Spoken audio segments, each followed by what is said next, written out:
and we have our latest podcast for YouTube. Now, what's happening this week? Well, this week on this podcast, we're looking at Aldi and Aldi's success in Australia, and we're hopping over to New Zealand and then up to UK for that. For the 8th time in 10 years, Aldi's been named Australia's best supermarket after outperforming the larger rivals in key areas. Tenstar Blue's latest supermarket satisfaction review reveals the discounter was awarded the maximum 5 stars in 6 categories. These reviews are special: product freshness, quality of private label products, store layout, value for money, and overall satisfaction. Second was South Australian chain Foodland, which was awarded 4 stars overall thanks to strong efforts in value for money and deals categories. Woolworths and Coles, Australia's largest supermarkets, were 3rd and 4th respectively, with IGA 5th. IGA is the independent group. The last time Aldi didn't take out the top spot was in 2007 when Foodland jumped ahead of it. Still in Australia, we turn to Coles, the second largest supermarket group behind Woolworths. Its full-year sales revenues were up 6.9% to 37.4 billion Australian dollars. And all the time I'm talking about dollars, this time I'm talking about Australian dollars. So its sales revenue growth across all segments according to the retailer's 2020 full-year results. CEO of Coles Group, Stephen Kane, says the refreshed strategy in June 2019 helped transform the business. Supermarket sales revenue was $33 billion for the year, an increase of 6.8% on the previous year, with comparable sales growth of 5.9%. For the fourth quarter, supermarket sales revenue increased by 7.6%, and comparable sales growth was 7.1% relative to the previous year. The results reflected that supermarkets' performance was strong after launching the refreshed strategy. There was strong growth in online, increased penetration of own brands, and the rollout of tailored ranges from the start of a smarter selling efficiency program. The report says Coles online sales revenue grew by 18.1% for the year after services were temporarily disrupted in March and April during the COVID-19 pandemic. Coles' own brand, that's private label, reported more than 10 billion Australian dollars in sales for the year, with sales growth grown by 9.7%, with more than 1,850 new products launched. That's a lot of products. Inflation was recorded excluding tobacco and fresh at 1.5% for the year and 3.3% for the fourth quarter. Total supermarket price inflation of 2.4% was recorded for the year and 3.6% in the fourth quarter. Now we turn to the principal competitor to Coles, which is Woolworths. It's agreed to extend its strategic partnership with PFD Food Services, one of Australia's leading food service suppliers, by acquiring a 65% equity interest in the business. The Woolworths Group will also get 100% of PFD's freehold property, primarily comprising 26 distribution centres. PFD will operate independently. A separate board and governance structure will be implemented. Now, this is yet another example of retail and hospitality food coming closer together. I'm sure there'll be more examples as time goes on, and in fact I'm going to be reporting on Magic Talk, the radio program that I do on Saturday morning, about an example in New Zealand. Now, why are they coming closer together? Hospitality has taken a big hit in the pandemic, whereas supermarkets have gone from strength to strength. So it makes sense for supermarket retailers, who obviously have got a lot more money as a result of that, to seize the opportunity to have an ownership in this other significant part of food retailing. Now, we cross the Tasman back to here, to New Zealand, where a faster way of shopping in supermarkets is being extended to more parts of the country. No more queuing at Checkout. Whee! That's a good one. Following a successful trial of Shop and Go at Pack and Save in Wainoni,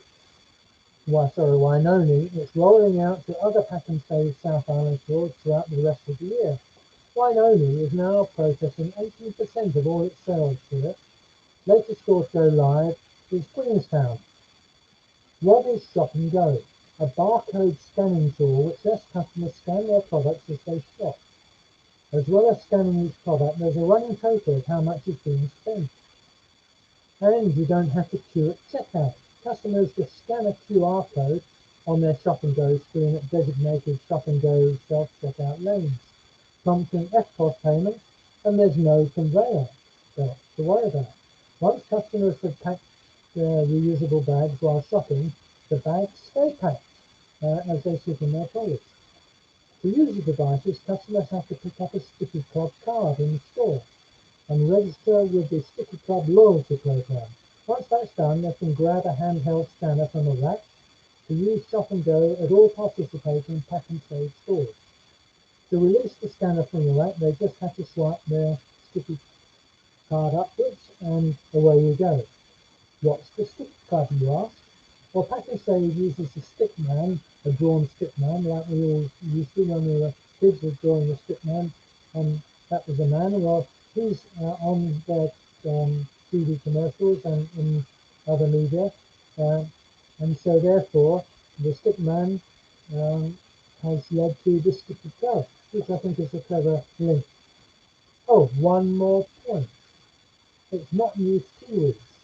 All the Pack and Save stores in the lower North Island have had those systems for many years, and I've tried it out myself. But it was never extended to the Auckland region and first extended to the South Island. Now, I can hear you thinking, now this is interesting. What about people who decide, I like this, it's not expensive, I know, I'll just pop it in the bag, and it'll go straight through checkout. Well, what happens is this. What they do is you are allowed one mistake. So at one point, soon after you've joined the Sticky Club and you're using it, at one point they will ask you to go through a normal checkout and they'll check everything that you've got in your bags and see if it reflects what the costs are. And if you've scanned everything correctly, no problems at all. If you've got something in there extra that hasn't been scanned, and sometimes people can do this just without thinking. I mean, I've almost put it on the self-checkout, put something in the bag without scanning on the self-checkout, and then I suddenly remember, so it's easy to do. But if that happens, you're allowed one mistake. And they say, okay, no worries, and add it to the cost and off you go. But sooner or later, a little while later on, they will check your bag again. And if they find that there's something else in there that shouldn't be in there, they'll say, okay, fine, we'll take your Sticky Club card away. You can't use it anymore. So they are well aware that there will be people who are clever and think they can get away with it. Now, where do we go from here? We shoot up to the UK and learn how the grocery market there is set to grow by 2022. And you'll see the UK picture behind me, actually. It hangs on the wall. Accordingly, a new report from IGD, the UK grocery market, is set to grow by 10% between 2019 and 2022, with the pandemic accelerating change. The pandemic has driven the shift to online, with IGD expecting the challenge to retain the loyalty of new shoppers in the longer term. Even so, discount is predicted to become the latest growing channel in 2021 and 2022. Ah, that's a surprise. As shoppers seek to economise due to rising unemployment. IGD is forecasting value growth in online of 59.2%, that's £7 billion, over the period to 2022, with its share of the market expected to increase from 12.8% to 14.6% in 2022 after seeing value growth of 25.4%, which is £6.3 billion.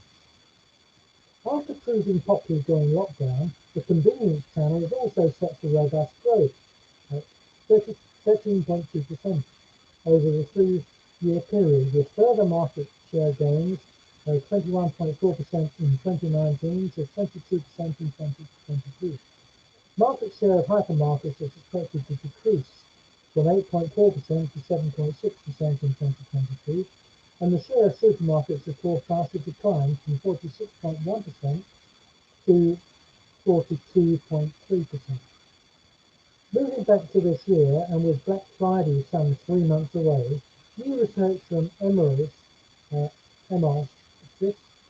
suggests the majority of UK consumers will avoid shopping in stores because some chains are now focusing more on EDL strategies. Excuse me a moment, I think that's... No, right, I have to stop and do that next minute.